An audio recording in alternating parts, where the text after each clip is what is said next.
សួស្តីកូនៗទាំងអស់គ្នាថ្ងៃនេះយើងមកជួបគ្នាទៀតហើយ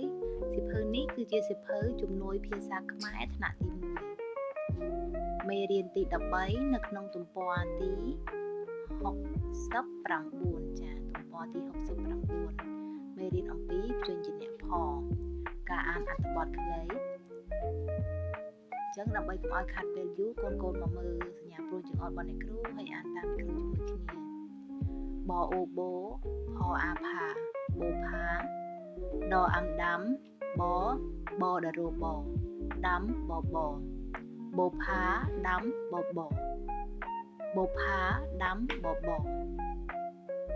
បអូបូផអាផាបូផាកអៀគាដរោគា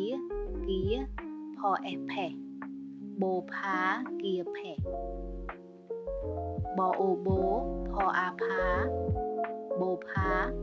ដអាំដាំបដរោបូផាដាំប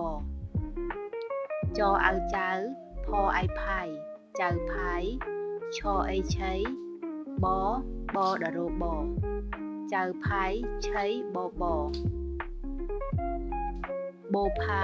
បអូបូផអាផាបូផាឆអៃឆៃបដរោបឆៃប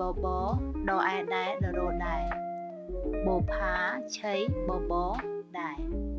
ចាអញ្ចឹងយើងមកមើលលំហាត់ការសរសេររបស់យើងការសរសេរយើងមានរូបភាព3ហើយព្យញ្ជនៈក៏ដូចជាស្រៈមាន3ដូចគ្នាដែរអញ្ចឹងរូបភាពនេះគឺរូបភាពនៅឯណាកូនហើយយើងមានស្រៈឯស្រាប់កូនស្មានមើលកូនត្រូវថែមព្យញ្ជនៈអ្វីឬក៏ស្រៈអ្វីចាអញ្ចឹងយើងត្រូវថែមព្យញ្ជនៈ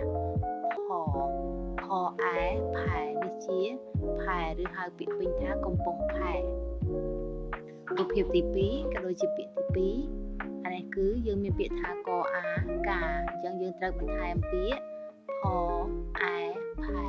កាផែនេះកាផែ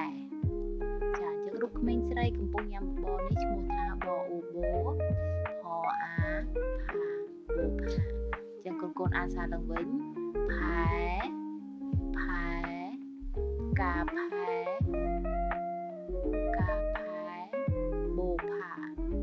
បូផា